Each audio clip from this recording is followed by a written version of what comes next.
My company is on the Hilton Worldwide. So let's get started. Hilton's history is vast. It started in 1919. It was the first hotel. The first hotel was bought in Cisco, Texas. Over the next few years, Conrad Hilton continued to purchase more and larger hotels. Conrad Hilton opened the high-rise Dallas Hotel in 1925. It was the first hotel to carry the Hilton name. Since air conditioning hadn't yet been invented, the elevators, laundry chutes, and air shafts and other non-customer facilities were placed on the building's west side so that no guest room was faced the western sun. In 1943, with the purchase of the Roosevelt and Plaza hotels in New York City, Hilton became the first coast-to-coast hotel group in the United States. In 1946, Hilton Hotel Corporation is formed and becomes the first hotel company listed on the New York Stock Exchange. In 1947, the first hotel to install TVs in the rooms.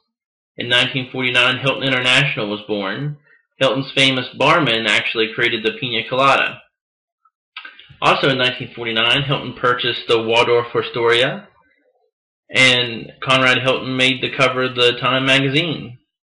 In 1955, Hilton creates its first central reservation office called Hilcon.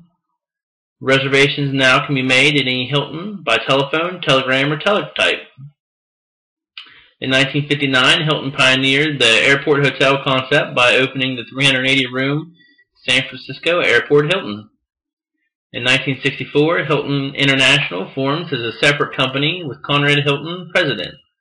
2 years later, Conrad's son, Barron, succeeds him as president of the domestic Hilton Hotel Corporation. In 1967, Trans World Airlines acquires Hilton International. Conrad resigns as his presidency to become chairman. In 1969, the first DoubleTree Hotel opens in Scottsdale, Arizona.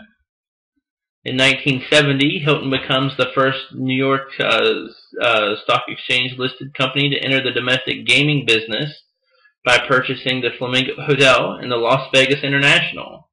Later, he named it the Las Vegas Hilton. In 1979, Conrad Hilton passed away at age 91. In 1982, Conrad Hotels were founded with the goal of operating a network of luxury hotels and resorts in the world's major business and tourism capitals.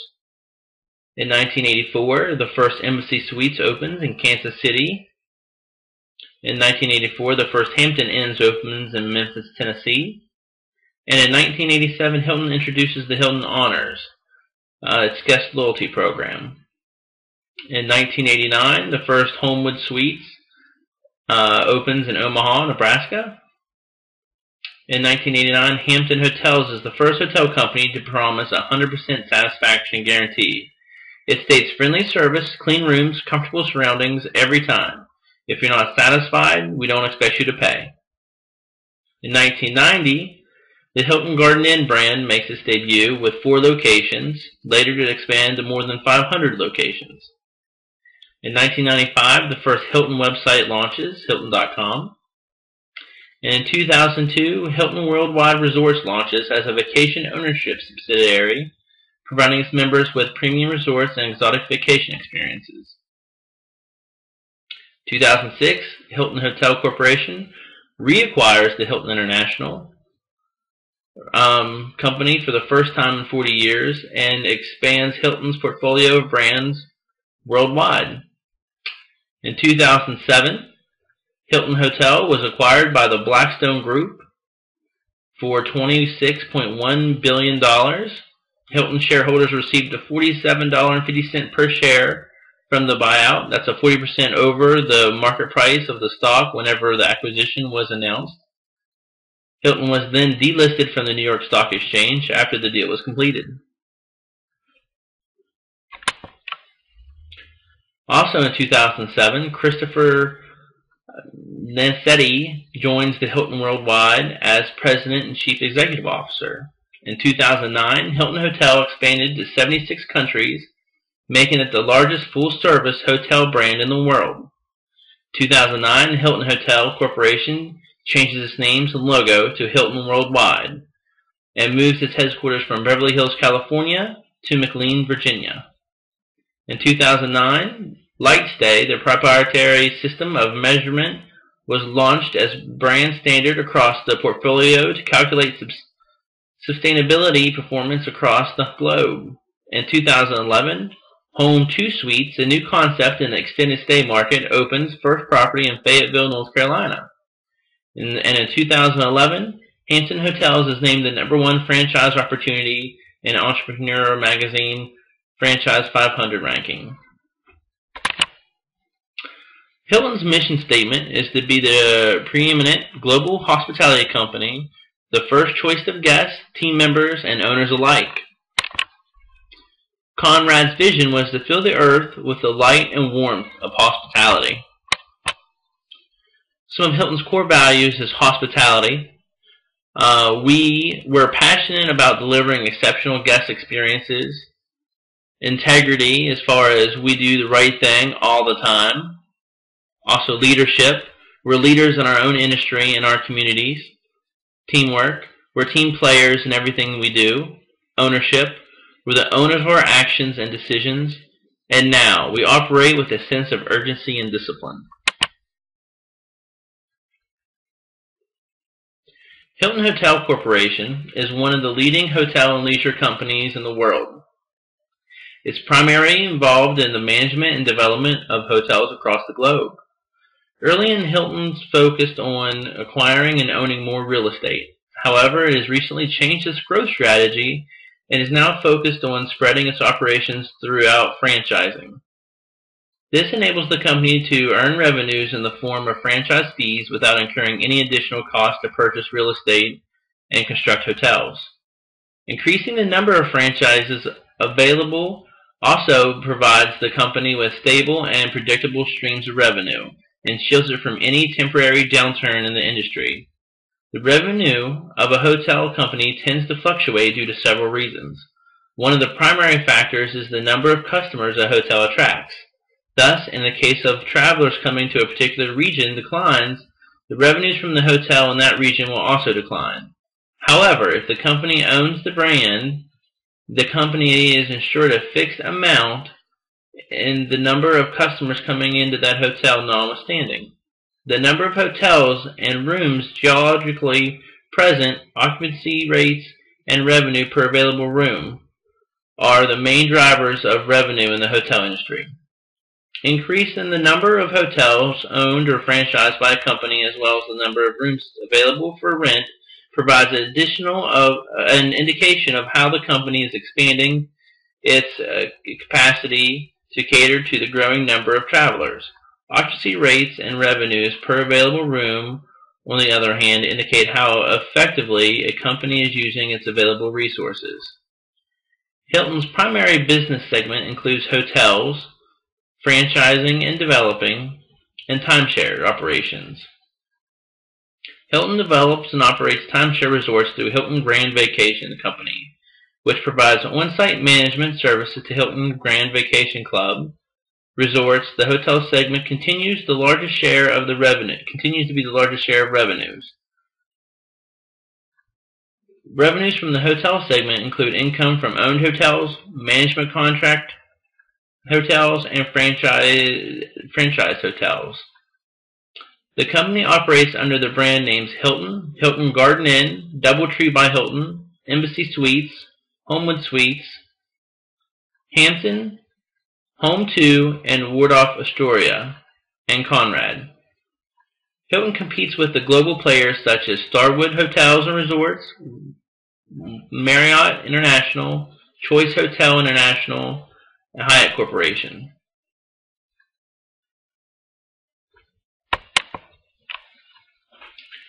Hilton Worldwide is currently using Facebook, Twitter, YouTube, LinkedIn, and Flickr, while the majority of the brands are only using Facebook, Twitter, and YouTube.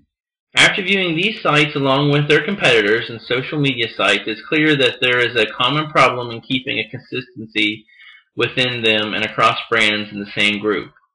While Hilton Worldwide says it issues social media best practice and gives general managers training and tools to develop the hotel's own social media presence, it's clear that not all hotels are created equal. During a recent conference, this is what Hilton Worldwide had to say. We look at social media and recognize that brand leaders can no longer control what's being said about their brand. We know that we need a relevant strategy to social media, so we took a hub and spoke approach that set clear guidelines to brands and properties about what they can and can't do with social media. This provides them training they need in the space. Sullivan also said Hilton also established a cross-brand council to share practices from hotel to hotel, enabled the specific brand and property to have their own voice over social media with separate accounts, and train staff throughout the hotel how to respond to hotel ratings and reviews. What I noticed from Hilton Worldwide is that each brand within the group had its own page, and then each hotel within the brand also had its own page. I think this can make things confusing because it makes you ask the question, who should you be following, the hotel you stay at frequently, or have just stayed at once, or do you follow the main brand? I really dug deep into Facebook and Twitter, and what I found with Hilton is that while Hilton Worldwide had only 8,709 likes and 14,183 followers, the brands themselves were coming through with seriously larger numbers. Hilton Hotels, for example, had 328,339 likes and 54,641 followers. More surprisingly, looking at the individual hotels' social media sites, I found that they had hardly any engagement at all. I also noticed that the individual hotel sites overall lack consistency, professionalism, and the polish that you would expect to find from a Hilton. I assume this is because individual hotels just don't have it in their budgets to pay for pay a manager their social media to manage their social media sites. On the flip side of that, I know that brand and group as a whole do employ people to manage their social media content. When I compared Hilton to Marriott and Wyndham as far as social media engagement, I found that it was hard to look at individual hotel websites because there were so many. Therefore, I focused on looking at the brand sites that Hilton Marriott had well-designed. Both Hilton and Marriott had well-designed sites and were offering relevant information because it was really reflected in the number of likes and followers they had. Marriott and Hilton were relatively close as far as engagement. However, Wyndham was left in the dust. In fact, I only found a couple brands that were participating in Twitter. It was easy to see that Hilton and Marriott were really working hard to develop their presence, but Wyndham hadn't yet adopted their social media strategy. This was evident when I found that you can book rooms with Hilton and Marriott, but with Wyndham, the place where you should be able to book a room only had a place for you to put customer service issues in. Obviously, this is a sign that Wyndham is still in the early stages of adopting social media. I couldn't test this or hear of this I couldn't test this because I couldn't find it anywhere, and I wasn't going to book a room to try to find it on the app. But what I found was that this website that said that Hilton is going to be launching an iPhone app that will let you book your room, check into it up to 48 hours in advance, and have room service waiting on you whenever you got there. Now, this would be a really good advantage for Hilton because I haven't heard this done on any other hotel website or anything like that. But like I said, I couldn't find it anywhere else on the web, just this one posting, and I wasn't able to check it or verify it. But what I did find was the Cookie CAREavan. Hilton's DoubleTree brand recently won an award for its Cookie CAREavan campaign. Since 1986, DoubleTree by Hilton has been giving a warm chocolate chip cookie to every guest upon check-in as a symbol of the brand's enhanced care culture. Just in time to celebrate the Sweet Treat's 25th anniversary, the company was tasked of raising DoubleTree by Hilton's brand awareness. The agency recognized that a cookie was central to brand story and organized a summer campaign in which a cookie caravan, a branded food truck pretty much, traveled more than 15,000 miles coast to coast through 50 cities, distributing and donating a total of 250,000 chocolate chip cookies. They leveraged existing events including Comic-Con in San Diego and the Pride Festival in Chicago and Key West, Florida. The firm also reached out to mayors and government officials, securing July as the DoubleTree by Hilton Chocolate Chip Cookie Month in Texas and Tennessee. Cities including San Francisco, Atlanta, and Detroit named the caravan's arrival as DoubleTree by Hilton's Chocolate Chip Cookie Day. The nationwide tour was driven by a multi-platform social media campaign that included Twitter, Top Guest, Foursquare, YouTube, Facebook, which served as the hub for all tour-related content. The DoubleTree by Hilton Facebook page featured a real-time map of where the truck was located, sweepstakes entry form for free hotel stays, photos, videos, and Twitter streamed with relevant tweets. As a result, the DoubleTree by Hilton Facebook page saw a 120% increase in new likes, more than 22 million total impressions on Twitter, and a significantly increase in comprehensive online engagement for the brand. Results directly attributed to the campaign include 200% jump in unaided brand awareness, 15% revenue boost, and a 125% increase in Hilton Honor enrollments. The campaign was recognized in 1,833 media outlets, including Today, Good Morning America, and USAtoday.com. Overall, the effort put a fresh new twist on the food truck concept and showed effective use of social media at its best. Another social media campaign is the Little Things Project. The DoubleTree by Hilton and the Little Things Project is hitting the road, bringing travelers little things they say they would like to make their travel better. The hotel chain asked through the social media channels what little things would make travelers' experience brighter. Based on about 5,000 responses, DoubleTree by Hilton reps hit the road for a year round 50-city tour to share some of the findings. Surprising stops and deserving community groups and charities were also planned along the way.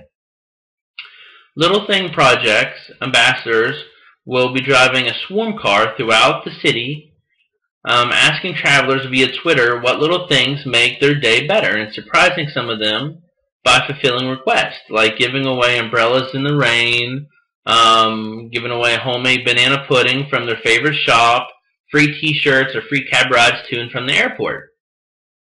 Consumers could tweet at DoubleTree and request the little things that they want.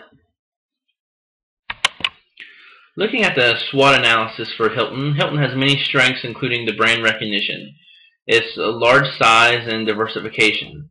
Hilton is deep in history and has a track record of being the first mover and early adopter of technology. Because of its size, its ability to use economies of scale and leverage, and its buying power to reduce its cost. Hilton isn't just in the hotel industry, it's also in the gaming and entertainment industry. Such diversification may help it cope better while volatility in the hotel industry. Hilton also has a strong ability to cross-sell its products because they are all on the mid-luxury to ultra-luxury scale.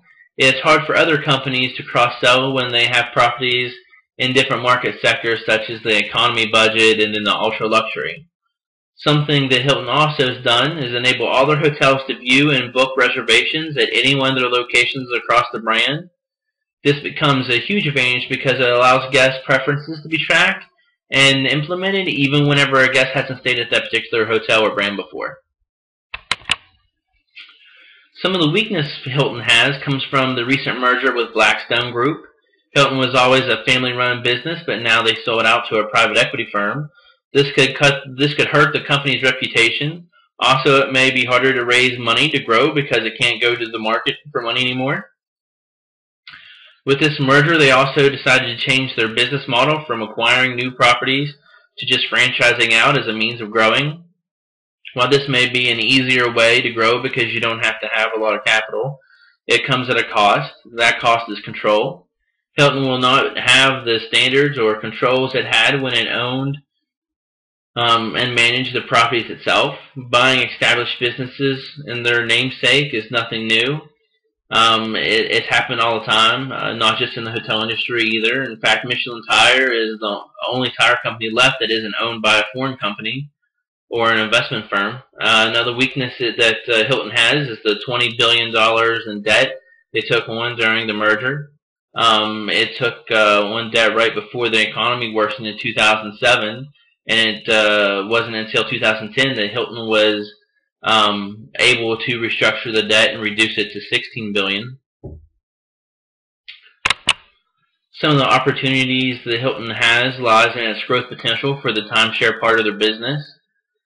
It's relatively small compared to the competitors, but I feel that the economy isn't what it used to be. I think people will choose to do more timeshare and vacation rentals rather than purchasing second homes. Also, Hilton's growth potential from franchising is amazing. Recently, Hampton was announced that it was the best choice for anyone who was looking to open a franchise hotel. Technology is another place Hilton can look. In the past, they have been innovators in bringing technology to hotels. It would be great to see that happen again. Another opportunity for the company would be to build up again and then take the company public. Some of the threats include intense competition may lead to pricing pressure. The hospitality industry is characterized by large numbers of players, with many of them having a worldwide presence similar to Hilton. There may be large hotel chains similar to the group, such as Wyndham, Marriott, and Hyatt, who are also expanding in potential growth regions such as Asia. In addition, the wide presence of independent hotels, especially in the U.S. region, provides a scope for consolidation, which would increase competition further. Furthermore, some of the company's competitors have greater financial resources, resulting in a greater purchasing power, better financial flexibility, and more capital resources for expansion and improvement, which enables them to compete more efficiently. The trend of rising competition in the hospitality industry may potentially impact Hilton worldwide fee structures, forcing the company to lower its fees or prices, which could affect the top-line growth of the company. Also, a sluggish global economy recovery is another threat. The current economic environment has significantly deteriorated consumer confidence and discretionary spending. The slowing of the domestic and global economies has increased unemployment and reduced the financial capacity of both corporate and leisure travelers. Although global economy conditions have begun to improve, prospects for global economic recovery remain uncertain, reflecting concerns about the weakening effects of stimulus policies in advanced countries. According to the World Economic Outlook projections, the global activity expanded by about 5.1% last year and is forecasting to expand about 4.3% this year, and the downside risks continue to be predominant. Furthermore, due to the sovereign debt crisis, the Eurozone has experienced a recessionary trend in the recent past and is still struggling from the crisis. In the U.S., the consumer confidence is down and is affected both by a property slump and rising prices in food and fuel. Americans seem cautious and are not willing to increase spending on one of the reasons why the pace of the recovery is estimated to be more subdued than in the past. According to the United States Department of Labor, the unemployment rate in the U.S. has averaged at 9.6% last year. Higher unemployment rates strains discretionary spending, which in turn reduces leisure travel by consumers. Sluggish wage gains and credit crunch are also expected to keep customers relatively cautious. Thus, a weak economic outlook for the important markets of Hilton would put pressure on its top line and bottom line growth. First, as a social media manager, I would work on developing technology within the hotel. It wouldn't be anything new for Hilton, however, it may be something new for Blackstone. Hilton used to be known as being a first mover for providing its guests something that no one else was willing to do. We just don't see that anymore. So I would take a step in the right direction by designing an app that would take things to the next level. With most apps, you can check in, check out, get a map of the hotel, and supposedly you can even order room service. But what I would do is create an app where it's possible to schedule your amenities and check on the wait time at the restaurants. It would also be able to do things like set the thermostat and set your clock, or even schedule when you wanted your housekeeping. This might seem like a far-stretched idea, but it's really not.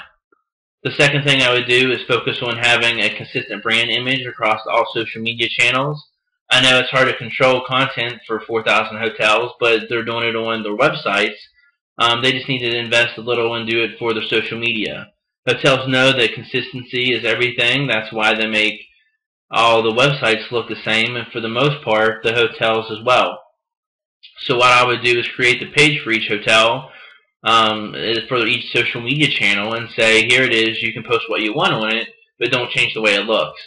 Currently, when you do a search for Hilton on the social media channels, most of the hotels come up have used they use subpar images, and the content has been written without someone using spell check.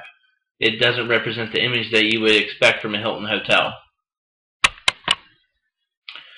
I feel Hilton Worldwide is using social media in a good way that is benefiting the company as a whole, and the individual brand websites are too. However, I don't think teaching general managers who already have enough on their plates how to implement a social media campaign and expecting them to maintain it is the right way to go about it. There are some really great ones out there, don't get me wrong, but they're lost among all the bad ones. So Hilton needs to take more control over how it looks and operates, or they need to get rid of them altogether and use one main one for each brand. We forget that these hotels, for the most part, are owned by individuals who have very little experience with social media, and very few that know how to use it well. This is why it's important for Hilton Worldwide and the brand or brand division of Hilton to create these profiles and watch over them and see them that they're used correctly. And finally, Hilton needs to work hard at keeping the reputation Conrad Hilton gave the company so many years ago. Good or bad, you always get a reputation by earning it. Well, that's it. Thanks for listening to my podcast.